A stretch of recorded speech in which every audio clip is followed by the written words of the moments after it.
आसान नाज़रीन कराम, हमारे मामला तो बहुत सारे हैं, मईशत का भी है, सियासत का भी है, सलामती का भी है और बहुत सारे हैं। तीन तो मैं ख़ास तौर पे गिनवाया करता हूँ। आजकल अदालतों का मसला बड़ा बड़ा तेज़ चल रहा है जी। अदालतों ने शिकायत भी की है इस्लामाबाद हाई कोर्ट ने कि उनके 6 जजों ने कहा है कि हमें दबाव डाला जा रहा है एजेंसियों की तरफ से कि हम, और उसको तहरीरी तौर पर उन्होंने ख़त लिखा है चीफ जस्टिस को, जहाँ वो उनकी सुनवाई हो रही है, बात आगे बढ़ रही है, चल रही है। यूँ लगता है जैसे कि हमारी एस्टेब्लिशमेंट जिसको हम कहते थे, यानी कि फ़ौज का वो हिस्सा जो गोया के मुल्क के मामलात को देखता है, और दुनिया भर में होता है ये, यानी ये भी समझ लिया जाए कि पाकिस्तान में अकेले नहीं है, पेंटागन भी उस बहुत से मामलों पे नज़र रखती है और देखती है, लेकिन अपने आइन के अंदर रहकर और अपनी हदूद के अंदर रहकर। तो पाकिस्तान में अगर कोई इतराज़ करता है तो यही करता है कि आप आइन से बाहर शायद जा रहे हैं, इसलिए हम एतराज़ करते हैं, वरना ये वो बात है जो दुनिया के हर मुल्क में की जाती है। लेकिन इस वक्त लगता यह है कि एक तरफ अदलिया है और अदलिया भी अपने एक मूड में है, बेल पे बेल लिए जाती है और उस पर एतराज़ पार्लियामेंट में भी हो रहा है, इधर भी हो रहा है, उधर भी हो रहा है, जजेस रिमार्क्स भी दे रहे हैं, बातें कर रहे हैं। कल बहुत मशहूर मुकदमा वहाँ शुरू हुआ जिसमें बानी PTI को उन्होंने इजाज़त दी कि आप आके अपने वीडियो पे अपनी बात करें। अब आ गया जी लाइव चलाएं। अच्छा, अब सवाल ये है कि लाइव चलाने का ये जो सिस्टम शुरू किया गया है, ये तो एक प्लेटफार्म देने की बात है। अगर कोई एक पहले ही कैदी है तो कैदी को आप ये तो हक दे सकते हैं कि वो कोर्ट के सामने आप उसकी पेशी जो है वो किसी वीडियो चैनल के ज़रिए किसी तरीके के साथ कर दी जाए, लेकिन क्या ये भी हक दे सकते हैं कि पूरी कौम के साथ खिताब कर ले कोर्ट के नाम पर, कोर्ट के बहाने से? ये एक बहुत नाजुक मसला था, चुनांचे कोर्ट ने शायद उसकी इजाज़त नहीं दी और बात फिर वो फैलती गई। अब बात फैलने का नतीजा ये है, सूरत हाल ये है कि एक मजमून भी छप गया है बानी PTI का, और वो मजमून जो है उसमें मशरकी पाकिस्तान के सानिया के बारे में कहा है कि मुजीब तो मुजीब के बारे में मजमून नहीं, उनको से मनसूब कुछ चीज़ें छपी हैं और उनसे कहा कि बानी PTI के हवाले से कि सारा कसूर याजा खान का था और मुजीब तो गोया सियासतदान तो कुछ नहीं, गलती की थी तो एक फ़ौजी सरबराह ने की थी। इस पर ही बड़ी हो रहा है, FIA ने तहकीक करने के लिए दरवाज़ा खटखटाया अडियाला जेल का। उन्होंने कहा मैं तो जी जो आज मिलता, मैं तो अपने वकील के बगैर बात नहीं करूंगा। आज भी उन्होंने यही कहा। चलिए ये ठीक कहा, लेकिन ये है कि ये उन्होंने FIA का कहना है कि अगर ये तो जेल में हैं, अगर अपलोड इनके इस अकाउंट पर इनकी चीज़ होती है, इनकी तरफ से होती है, तो फिर तो उन्हें जवाब देना पड़ेगा कि जेल में से कैसे की है। अगर उनकी तरफ से नहीं है तो फिर हमें ये अकाउंट बंद करने की दरख्वास्त देनी पड़ेगी, अकाउंट बंद कराना पड़ेगा। दोनों बातें इंपॉर्टेंट बन गई। एक तरह का तसादम की फ़ज़ा सी जो है वो पैदा होती दिखाई देती है। वो खबर माने का जो है वो कोर्ट पे बहुत चीखे, बहुत चलाए, और उसके बाद बाहर आके उन्होंने एक वकील साहब ने वही हंगामा हुआ, लेकिन बाहर आके उनकी पिटाई भी कर दी गई। अब ये सारा नक्शा जो बनता जाता है अदालतों के हवाले से बनता जा रहा है, इससे इस अदालत ने जो रोल अदा करना है वो भी अंडरमाइन हो रहा है जी।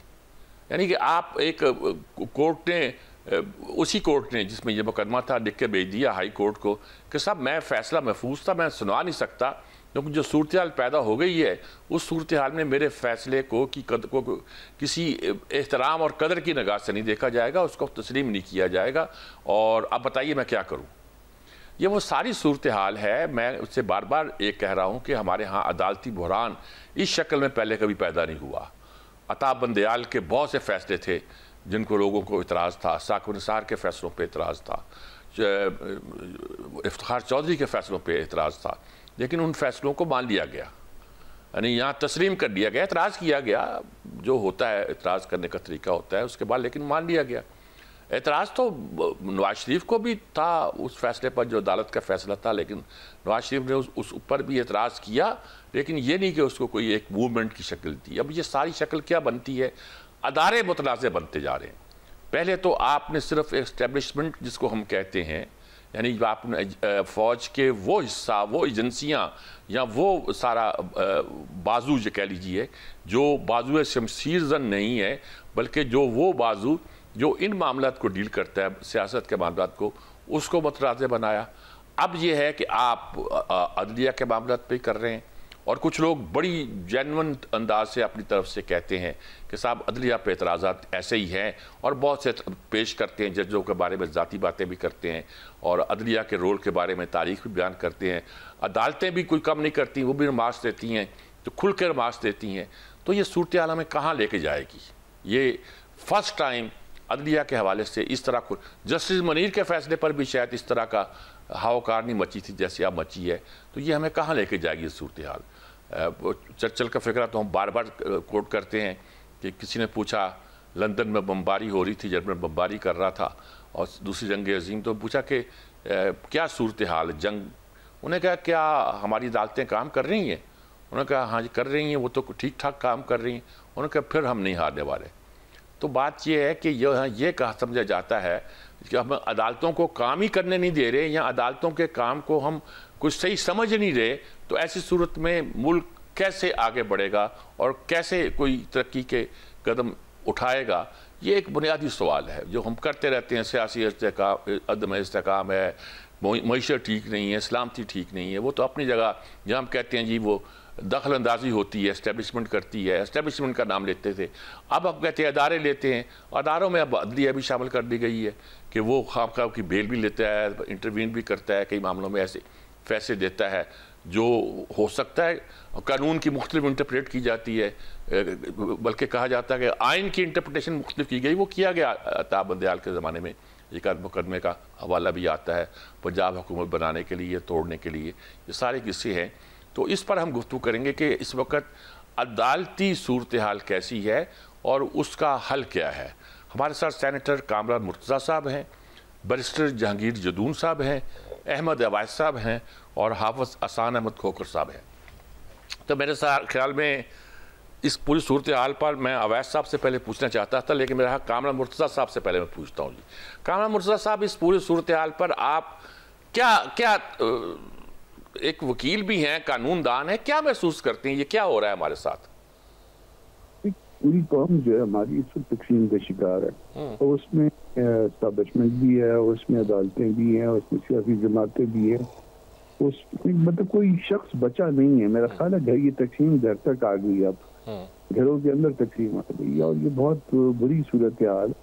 हम बात को जायज उसमें वो नहीं लेके जाते। हम बात जब अपने मतलब की होती है, मेरी मतलब की बात होगी तो मैं नाजायज हद तक लेके जाऊंगा, और आपके मतलब की होगी तो भी मैं जना उसके वाइस वर्सा जना आखिरी हद तक ले जाऊंगा अगर आपसे मेरी नहीं लगती।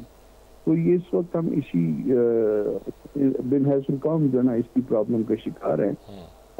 देखिए ये बात तो ठीक थी कि असालतन या वकालतन किसी को सुनना जाना चाहिए था। यहाँ पे भी जना जब खान साहब के वकील हैं ख्वाजा हारिस हैं के, तो फिर उसके बाद अगर इस्तार किया जाए कि मुझे भी सुना जाए, तो या तो वो वकील साहब को फारिग कर दे, फिर उनको जो ना वो सुनना जरूरी हो जाएगा। मगर यहाँ पे उनसे भी उनको भी सुना जाएगा और उनको भी सुना जाएगा, एक स्पेशल ट्रीटमेंट है। और फिर उसके बाद दूसरा हिस्सा, चले ये भी ठीक है कि जी उन्होंने कह दिया कि जी चले आपको सालतन भी सुनते हैं, वकालतन भी सुनते हैं। दूसरा जो स्पेशल ट्रीटमेंट जो वो डिमांड कर रहे हैं, वो डिमांड उनका ये है कि इसको टेलीकास्ट किया जाए, लाइव टेलीकास्ट किया जाए। तो इसके बाद फिर मैं कामरान मुर्तज़ा भी आ जाएगा, बैरिस्टर जदून साहब भी आ जाएंगे, हाफिज अहसान साहब भी आ जाएंगे कि जी जो मेरे आर्गूमेंट्स हैं उसको भी लाइव टेलीकास्ट किया जाए। और जब लाइव टेलीकास्ट करेंगे उसमें कुछ रिस्क भी इन्वॉल्व हो जाते हैं, तो वो जो है आप रिपोर्टिंग करके उसके बाद टेलीकास्ट हो सकता है, वो कोई ऐसा हद नहीं है। रिपोर्टिंग जो भी करे या जिसमें भी उसको अगर कोई रिकॉर्डिंग की है तो बाद में अगर रिकॉर्डिंग को किसी ने चलाना है तो कर दे। वैसे कोर्ट से रिकॉर्डिंग भी नहीं होगी, कोर्ट की अपनी रिकॉर्डिंग का सिस्टम है, मगर वो रिकॉर्डिंग वो नहीं देंगे, काफी नहीं देंगे अनलेस कोई स्पेशल खास सर्कमस्टांसेस हो जाए जिसको जो है उस रिकॉर्डिंग को पब्लिक करके वो करना पड़े। तो मेरा ख्याल है कि ये यहाँ पे जो है पीटीआई एक्सेस में चली गई है, इमरान खान साहब एक्सेस में चले गए।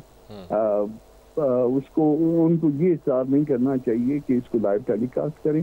असालतन वकालत में चलें, अब उन दोनों इजाजतें मिल गई तो दोनों ठीक है, इसको इसकी अपॉर्चुनिटी उनके पास है। मगर इस हद तक ना जाएं, वो ऐसा वो ना करें, क्योंकि अदारे अगर हम तबाह करेंगे तो फिर पता नहीं क्या उनकी अपनी हुकूमत हो, फिर मैं मेरे जैसा कोई आदमी उनसे ज्यादा तबाही करने के चक्कर में पड़ जाए। तो अगर हम सारे मिलकर इसी तरह की तबाही करते जाएंगे तो खुदा न खासा फिर ये तबाही पाकिस्तान की तबाही है। ठीक बात जी। जदून साहब, आप ये सारी सूरत जो पैदा हुई है, अब FIA भी तहकीक कर रही है कि जेल के अंदर से मजमून कैसे आए। वो कहते हैं मुझे कैद तनाई में रखा गया है, वो कहते हैं अगर आपने अपलोड नहीं किया तो फिर वो हम साइट बंद करवाएं, उसकी दरख्वास्त दें। ये सारी जो सूरत क्राइसिस, पहली बार अदालत का इस तरह क्राइसिस पैदा हुआ है। पहले सिर्फ अब एस्टैब्लिशमेंट को गालियाँ देते थे। एस्टैब्लिशमेंट से हमारी मुराद फ़ौज का वो हिस्सा, वो अदारा था जो आमतौर पर सियासत पर नज़र रखता था। जैसे मैंने कहा कि दुनिया में हर जगह फ़ौज जो है इन मामलों पर नज़र रखती है, यहाँ पेंटागन भी रखता है, लेकिन अपनी हदूद के अंदर, आइन की हदूद के अंदर। यहाँ कुछ ज़्यादा हो जाता होगा और लोगों को एतराज़ पैदा होता होगा। आप क्या कहते हैं, ये क्राइसिस इन दिनों में पैदा हुआ है, अदालतों के शिकायतें कर रही हैं, बाकायदा ख़त लिख रही हैं और अदालतों के बारे में भी कमेंट्स आ रहे हैं और अदालतें भी कमेंट्स दे रही हैं, ये क्या नक्शा बनता दिखाई देता है आपको? बहुत शुक्रिया। देखें, नक्शा तो आपके सामने है। ये पिछले 76 सालों से नक्शा तो वही चला आ रहा है। तो नक्शे को बनाने वाले कभी इधर उधर होते हैं, फिर नए आते हैं। नक्शा एक ही है, इसको इधर कर दो, इसको ले आओ, इसको हटा दो। तो उस पे नक्शे पे माइंड सेट भी एक ही है, लेकिन वो करने वाले जो है वो ज़ाहिर है 2-4 साल के बाद बदल जाते हैं। उनकी प्रायोरिटीज़, उनकी पर्सनैलिटी कोई और होती हैं। तो 2018 में एक इलेक्टेड गवर्नमेंट को इसी तरह हटाया गया। एक बिल्कुल जो है आप कह सकते हैं कि गवर्नमेंट ठीक चल रही थी, लेकिन उन्होंने फैसला कर लिया कि अब इनको हटाना है और नए एक प्रोजेक्ट को लाना है या नए एक पार्टी को लाना है। तो जब उस पार्टी के साथ फिर उनकी बहुत ज़्यादा डीप कोलेशन रही, फिर उसके बाद वो कोलेशन ख़त्म हो गई, तो फिर उन्होंने डिसाइड किया कि बस अब इसको हटा के कोई नया सेटअप लाया जाए। तो ये सारी जो डोरें हैं वहाँ से हिल रही हैं। तो अदारे तो अपनी हदूद में कोई भी काम नहीं कर रहे जो उनको करना चाहिए। जिस तरह जब तक हमारे देखें ना आइन पे अमल नहीं किया जाएगा, हम मसाइल से दो चार रहे हैं और आइंदा भी ऐसे ही मसाइल से दो चार रहेंगे। साथ देखें, इंडिया एक बहुत बड़ा मुल्क है जिसकी आबादी भी बहुत ज़्यादा है, लेकिन उसके अंदर आप देखें कि मुसलसल जब से पाकिस्तान के साथ ही उसको भी एक डे ऑफ इंडिपेंडेंस बनाया जाता है, तो उसके बाद किसी से भी पूछें तो वहाँ पे इस तरह की इंटरफेरेंस नहीं हुई जिस तरह के हमारे पाकिस्तान के अंदर है। तो वहाँ की इकानमी ग्रो कर रही है, हमारी इकानमी थोड़ा सा संभलती है, ग्रो करती है, तो पीछे से कोई ना कोई जो है वार करते हैं। या पाकिस्तान के अंदर देखें ना, जब से पाकिस्तान बना है तो रूल किन लोगों ने किया है? 36-37 ईयर तो मार्शल लॉ के दौर में हम रहे हैं। फिर मार्शल लॉ के दौर में भी उसके असरात इतने हैं कि जो स्पेस एक अदारा को पाई कर लेता है वो उसको छोड़ता नहीं है। ताकत ऐसी चीज़ होती है ना, वो कहते हैं आप absolute power corrupt the man absolutely. जब आप ताकत का इस्तेमाल करते हैं तो ताकत आपको मजीद जो है फिर आप मजीद ताकत इनक्रोच करने की कोशिश करते हैं। तो जब मार्शल लॉ ख़त्म होता है तो हमारी जो जितनी भी इलेक्टेड सिविल गवर्नमेंट होती हैं, या तो वो हाइब्रिड निज़ाम के तहत चल रही होती हैं, या फिर मतलब है पूरी पार्लियामेंट्री वो लोग लाते हैं। तो आपने देखा सेनेट के इलेक्शन होते हैं, हर चीज़ होती है, तो वो इसके अंदर मैनिपुलेशन बहुत ज़्यादा है। ठीक बात। देखना एक वो ऐसी मैनिपुलेशन है कि आप इलेक्टेड जो लोग हैं, लोगों का चॉइस तो होता ही नहीं है। अगर लोग चॉइस करते भी हैं तो वह पिछली 2018 में जो है कितनी मतलब है ठीक ठाक गवर्नमेंट चल रही, तो उन्होंने जैसे हटाना चाहा। तो इधर भी केस पनामा के अंदर एक ही शख्स के खिलाफ केस बना, बाकी किसी के खिलाफ नहीं केस बना। मतलब उनको हटाना था। जब दूसरी गवर्नमेंट चल रही थी तो उसको चलने देते। 5 साल ये पूरे करते पीटीआई, तो दूध का दूध और पानी का पानी लोगों को पता चल रहा था। ठीक। तो उस वक्त फिर उसमें पीटीएम की जमातें थे, आप मुझे नहीं पता, मैं अब उस पर तबसरा नहीं करना चाहता ठीक किस मसलहत के तहत उन्होंने ये गवर्नमेंट ली। तो फिर वो अभी हालात इन्फ्लेशन अपनी जगह पे हैं, लोगों के हालात अपनी जगह पे हैं। ठीक बात है। लीडरान को तो देखना, लीडरान किसी को सहूलत जेल में कम है, किसी को ज्यादा है, लेकिन एक आम बंदे का आप हाल देखें इस गर्मी के अंदर जेल के अंदर, उसका क्या हाल है। देख रहे हो, लीडर तो पॉलिटिकल लीडर है, उसको कैमरे में ले आए ना ले आए जी, लाइव कर दें ना लाइव कर दें। लोगों के इशू तो है जेल के अंदर बीमारियां देखें, जेल के अंदर जिन लोगों को खुराक ही नहीं मिल रही, जिन लोगों के पैसे नहीं है, पास पैसे नहीं है जेल के अंदर, उनकी जिंदगी जाके किसी से पूछें जो जेल के अंदर से रह गया है कि वो किस अजाब से, किस कर्ब से गुजरते हैं जेल के अंदर। ठीक बात। तो जी मैं आता हूँ दोबारा आपकी तरफ जनाब, आपकी बात बिल्कुल वजाहत के साथ। अवैध साहब, अब ये मौका है कि आप बताएं कि सारे मामला घूम रहे हैं आपकी पार्टी के साथ, तौर आपके लीडर के।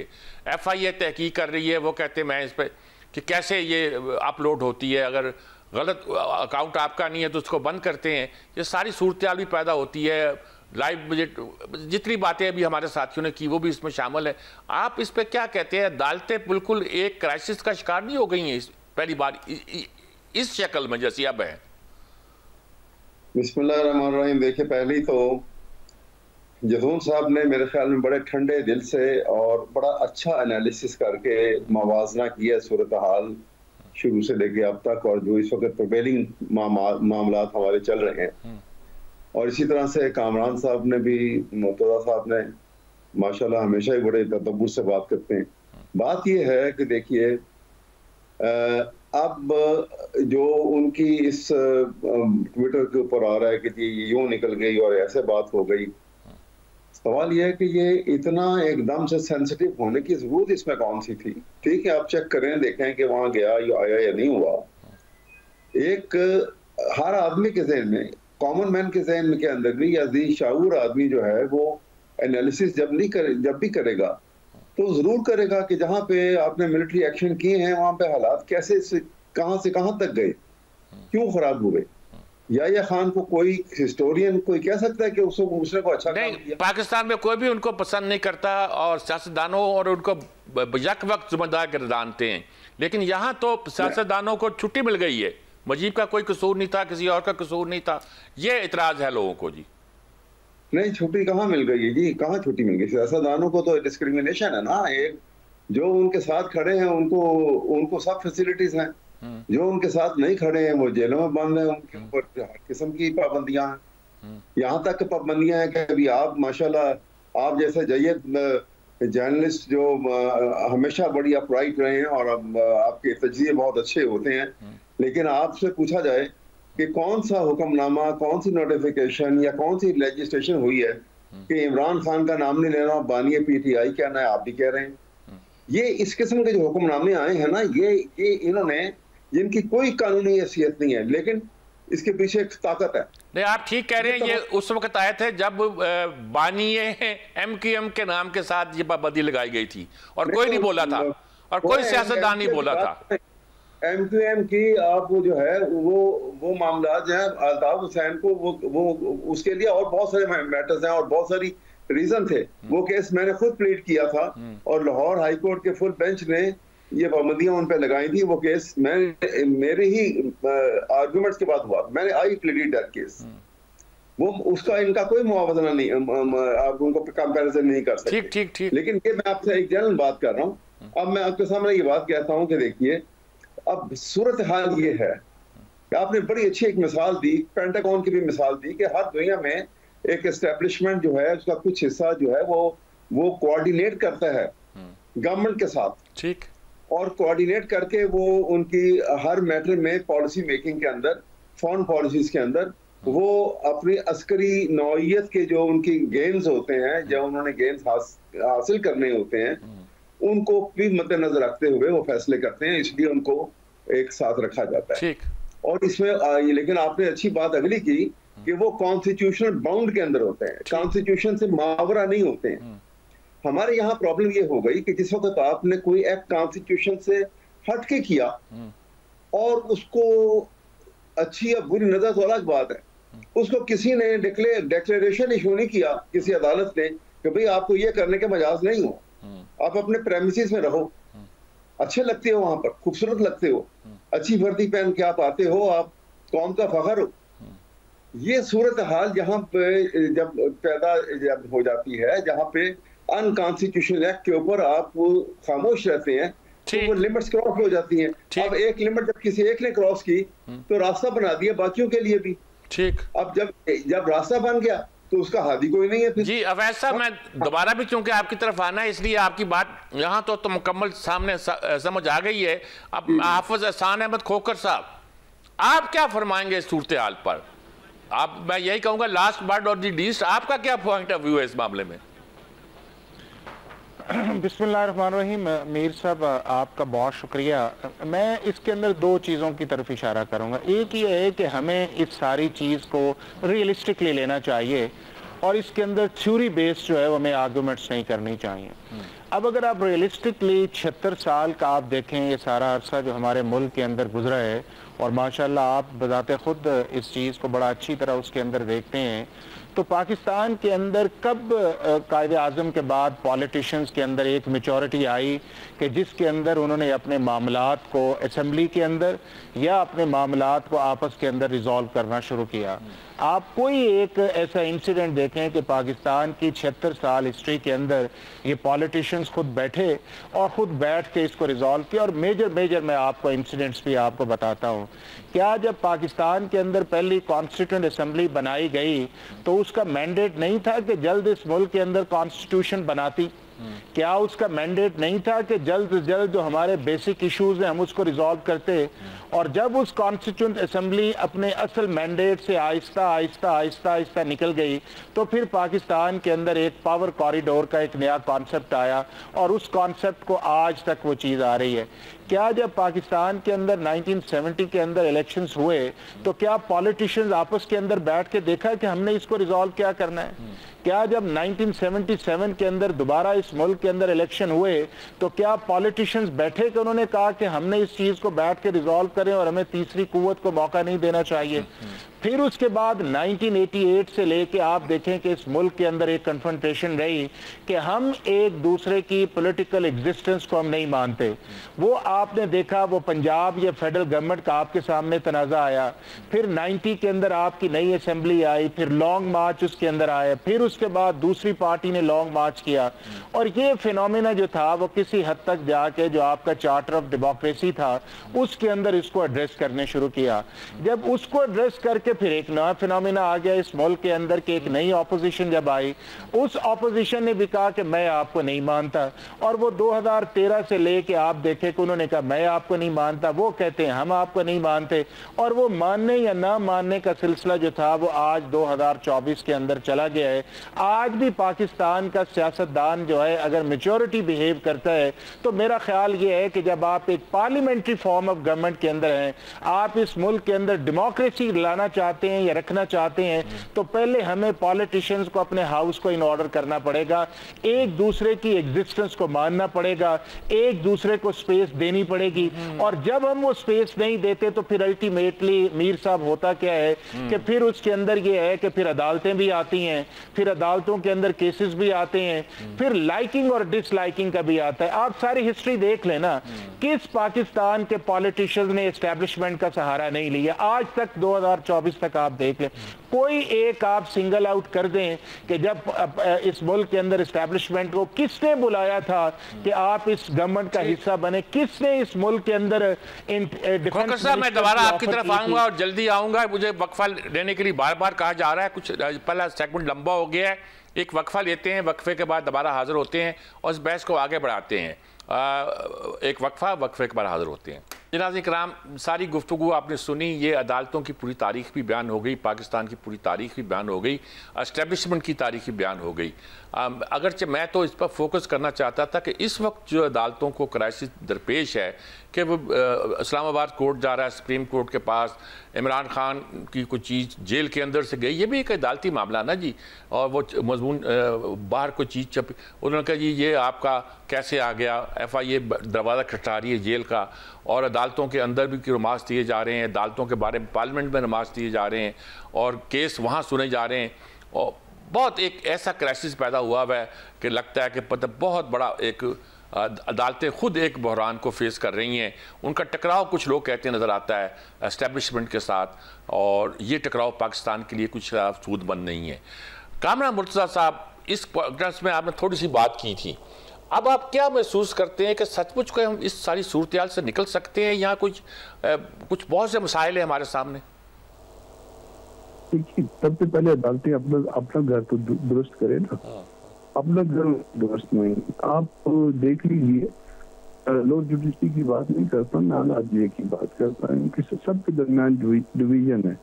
सुप्रीम कोर्ट में डिवीजन मौजूद, हाई कोर्ट्स में डिवीजन मौजूद, कम से कम वहाँ पे तो दुरुस्त कर लें मामला को। सिर्फ देखिए 2 चीजों के मुताबिक चलाना, एक दस्तूर के मुताबिक चलाना और एक जो ना वो उनके अपने रूल्स हैं, सुप्रीम कोर्ट के अपने रूल्स हैं, हाई कोर्टों के अपने रूल्स हैं, के मुताबिक चलाइए। केस आए तो उसको कानून के मुताबिक फैसला कर दीजिए। एक जो ना दाएं तरफ जा रहा होता है, दूसरा बाएं तरफ होता है, नजर आ रही होती है, उससे जो नजर तो उसका नतीजा पता क्या होता है? एक पार्टी एक तरह के जजों की तारीफ कर रही होती है और दूसरी पार्टी दूसरी तरह के जजों की तारीफ। इसका मतलब ये है कि आप प्रमोट कर रहे हैं सारी बातें।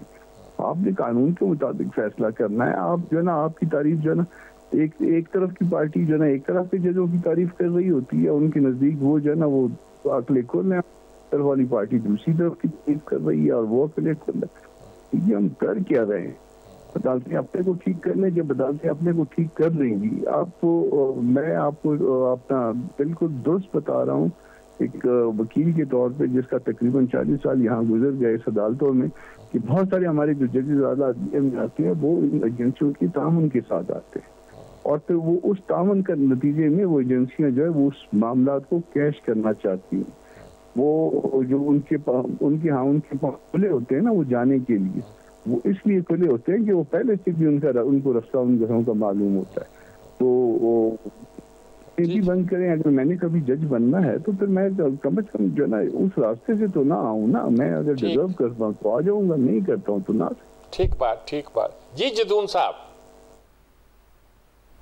ये बात इनकी ठीक है कमरान साहब की। ये होता है कि जो आप अगर स्पेसिफिकली इंटरफेरेंस की बात करते हैं तो जो भी जज अपॉइंटमेंट होते हैं उनकी ज़ाहिर है जो आपकी हिस्ट्री होती है या वो एजेंसियों से रिपोर्ट मंगवाते हैं तो फिर जो उस रास्ते से आते हैं यकीनन उनके राब्ते भी होते हैं। तो ये तो आज की बात नहीं है, शुरू से अभी देखना जुडिशरी में भी पोलराइजेशन है और पॉलिटिकल पार्टीज़ में भी है। अब हर एक बंदा जो है वो अपने सेल्फ इंटरेस्ट में और अपनी ईगो के तहत काम कर रहा है। अगर किसी पॉलिटिकल पार्टी की फेवर में कोई डिसीजन आ जाता है तो वो कहते हैं ये जज साहब बड़े ठीक है, जज साहब बड़े अपराइट हैं कॉन्स्टिट्यूशन को। अब उनके वही जज अगर उनके अगेंस्ट फैसले कर दे तो वो कहते हैं जी इससे बुरा बंदा ही कोई नहीं है।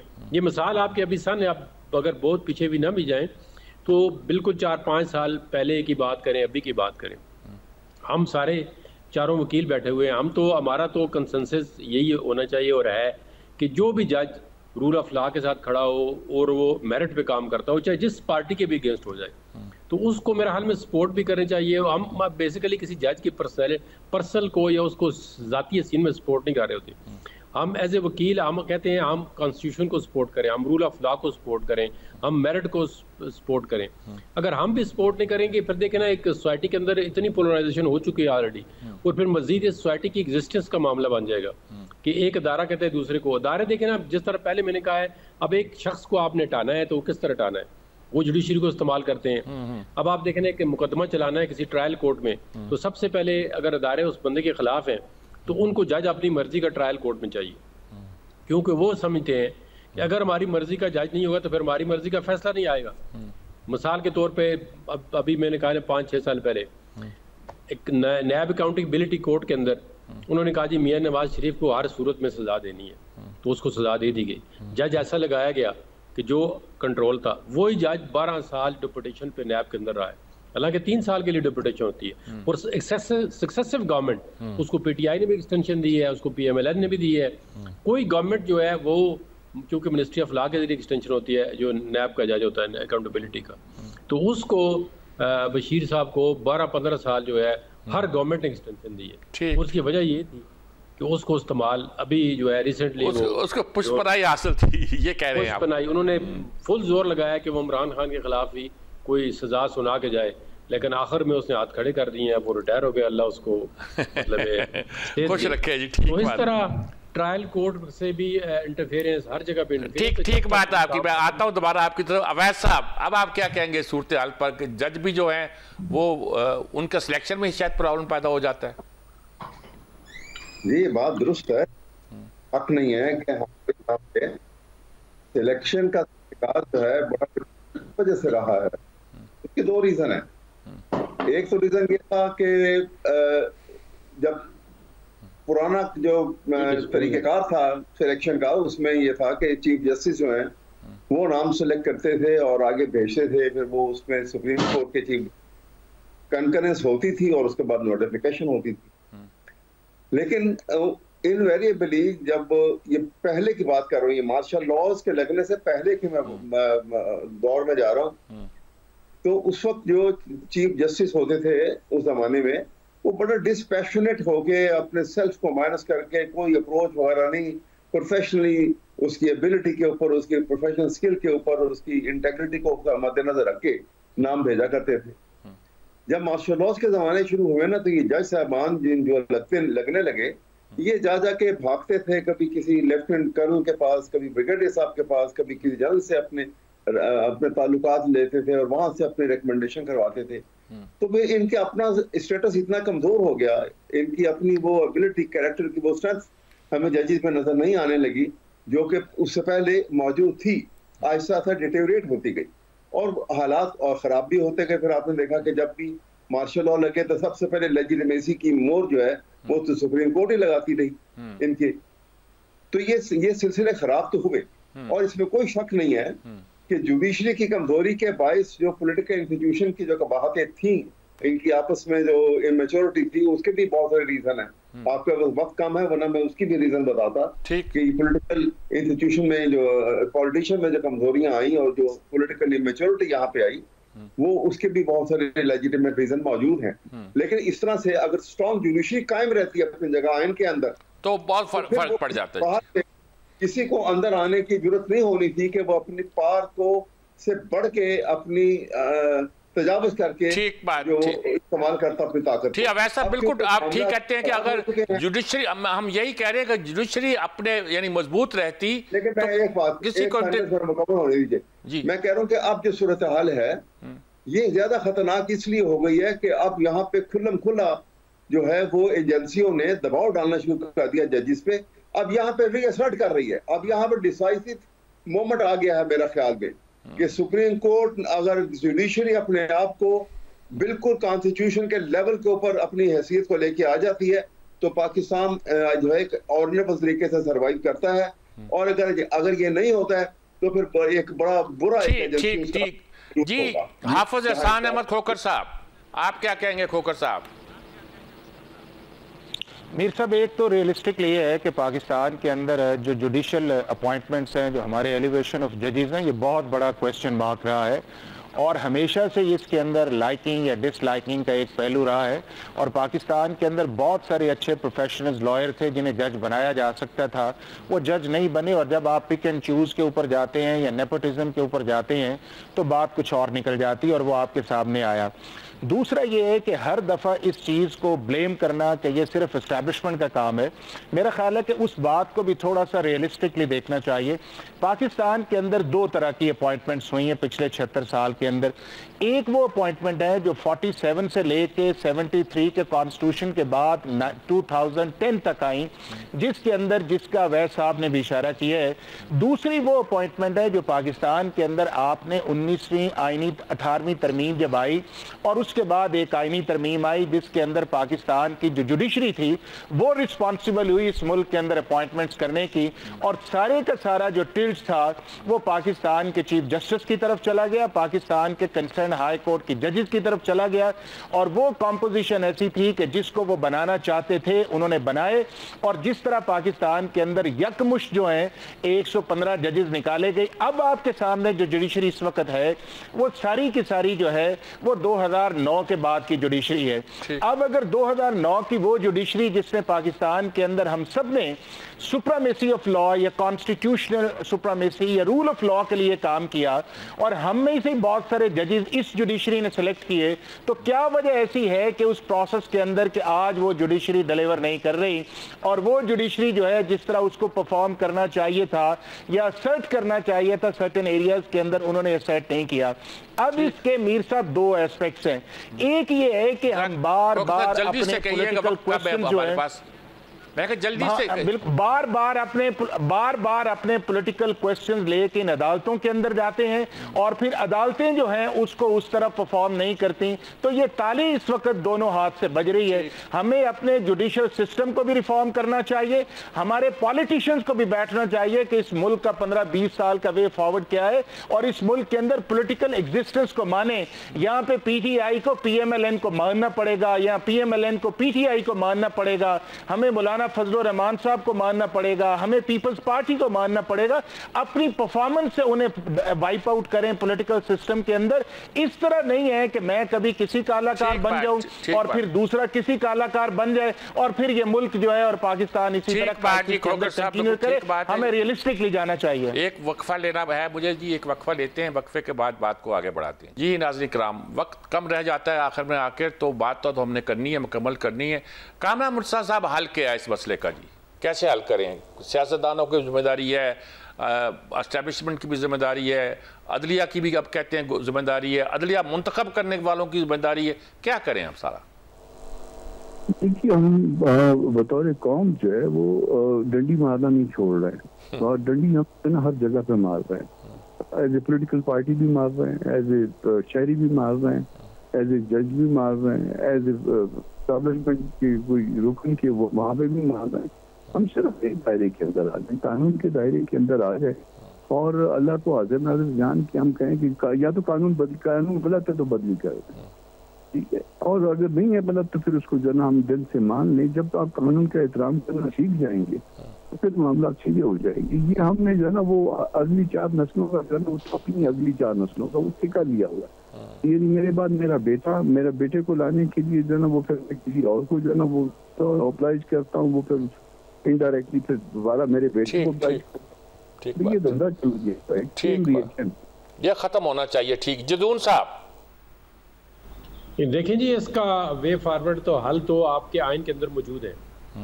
जो भी इदारे हैं, मेन 3 इदारे हैं, तो वो उनका ये है कि अपनी हदूद में काम करें, जुडिशरी भी, पार्लियामेंट भी और जो अपने एग्जेक्टिव है। तो इसके अलावा इस मुल्क के अंदर प्रोग्रेस का, इसकी मुल्क के अंदर वे फॉरवर्ड कोई भी नहीं। जब तक आइन पर मनोहान इम्प्लीमेंट नहीं होगा, अमल नहीं होगा, तो ये फिर मामलात जो है वो सीधे नहीं होंगे। क्योंकि आपने आइन पार्लियामेंट ने बनाया, उसके अंदर पार्टियां, मेजॉरिटी पार्टी शामिल थी और उसके अंदर अमेंडमेंट भी करना चाहें तो कर सकते हैं। तो अगर आप चाहते हैं, जिस तरह आपने SIFC बना ली कि आप किसी इदारे को उसका कलेक्टिव रोल देना चाहते हैं, तो फिर आइन के अंदर अमेंडमेंट कर दें। कहें जी ये इदारे देखें ना, आप अंडर कवर है कि एक कोई इदारा काम कर रहा है तो उसको वो काम नहीं करना चाहिए। वो या तो आइन के अंदर कोई अमेंड करें जी कि आइन के अंदर स्टेक होल्डर जो है वो चेंज हो चुके हैं, अब इनके बगैर गवर्नमेंट नहीं चल सकती। तो जब तक आप ये आइन मौजूद है इस पे अमल नहीं करेंगे, हम आगे तो बात आगे नहीं बढ़ेगी जी। अवैध साहब बढ़ जाएंगे, हो सकता है कोई सेटलमेंट कर लें, लेकिन जो आपका परमानेंट जो बेस्ड है, जब तक आप आइन और कानून पे अमल नहीं करेंगे in letter and spirit, in true sense, तब तक जो है मुल्क आगे नहीं बढ़ सकता। जी अवैध साहब। जी बिल्कुल, मेरे ख्याल में आपने दोनों दोस्तों ने बड़ी अच्छा एनालिसिस कूल हेडेडली किया है और मैं भी यही कहूँगा, एक बात ऐड करूँगा कि जो पाकिस्तान के आइन के तहत जहाँ पे अदारों ने जो जिनके लिए ओथ लेना लाजमी है, ओथ के कंटेंट्स के ऊपर हमेशा गौर किया जाए और उससे डेविएशन को कभी बर्दाश्त ना किया जाए। इससे आपके और आवाम के दरमियान जो राब्ता है वो कायम रहेगा और अदारे जो है अपने अपने प्रेमिसेस पे खड़े रहेंगे। जब वो प्रेमिसेस में मौजूद होंगे तो उनकी इज्जत भी होगी, आइन की बालादस्ती भी होगी और रूल ऑफ लॉ का कॉन्सेप्ट जो है वो उजागर होगा, जो कि इस वक्त खत्म हो चुका है। ठीक बात। It has been substituted by rule of law। इसको बदलना बहुत जरूरी है। ठीक बात। ये तब्दीली आ जाएगी इंशाल्लाह। देखिए बहुत बड़ा काम है, ये छोटा सा काम नहीं है। जी बिल्कुल ठीक बात है। खोखर साहब। मीर साहब, 2 हल हैं। एक हल पाकिस्तान की आम आदमी, आवाम के लिए निकलना चाहिए कि पाकिस्तान के आवाम आपको निकालना किस तरह है, और दूसरा हल जो है वो ये है कि ये जो 76 साल से हम इस बहस के अंदर रह रहे हैं, और ये एकेडमिक बहस है, बिल्कुल रूल ऑफ लॉ होना चाहिए, कॉन्स्टिट्यूशन सुप्रीमेसी होनी चाहिए, इदारों को अपनी हदूद के अंदर रहना चाहिए, लेकिन क्या इस मुल्क के जो इदारे हैं वो एज ए इदारा परफॉर्म करते हैं? रियलिस्टिकली आए कि क्या पाकिस्तान की पार्लियामेंट जो है वो सिर्फ प्राइम मिनिस्टर का महवर नहीं होती? क्या पाकिस्तान के अंदर जो पॉलिटिकल पार्टी है वो हेड ऑफ पॉलिटिकल पार्टी का महवर नहीं होती? क्या पाकिस्तान की जुडिशरी जो है वो हाई कोर्ट के या सुप्रीम कोर्ट के चीफ जस्टिस का महवर नहीं होती? क्या पाकिस्तान की जो एस्टैब्लिशमेंट है वो आर्मी चीफ का महवर नहीं होती? तो अगर इस रियलिस्टिकली हम सामने आएंगे तो मेरा ख्याल है कि इन बड़ों को बैठ के इस मुल्क का फैसला करना चाहिए कि हमें किस तरह अपनी डोमेन के अंदर रह के इस मुल्क को आगे लेके जाना चाहिए। ये टॉक शोज के अंदर या कोर्ट्स के अंदर फैसला नहीं होगा। ठीक बात है। नाज़रीन इकराम, एक वक्फा लेते हैं, वक्फे के बाद आखिरी सेगमेंट में हम कोशिश करेंगे।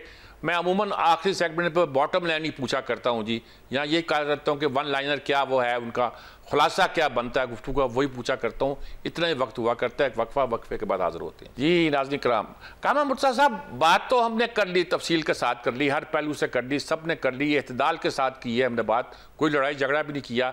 अब मैं अगर आपसे पूछूं कि आपकी, जिससे मैंने बॉटम लाइन कह रहा हूँ, कंक्लूड कैसे करेंगे इस बात को, कि आप क्या कहेंगे कि अगर आपको कहा जाए कि ये बस कर लो तो मामला ठीक हो जाएगा?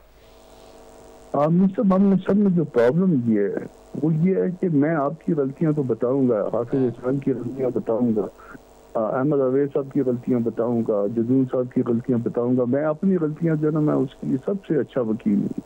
तो मैं अपनी गलतियों को अगर किसी दिन उसका तज्जिया करने बैठ जाऊं तो फिर मामला सीधे हो जाएंगे। एस्टेब्लिशमेंट अपना जो है एहतसाब कर ले, कोर्ट्स अपना एहतसाब कर ले, हम सब ने दूसरों की गलतियां जो है ना वो हम बताते हैं अपनी।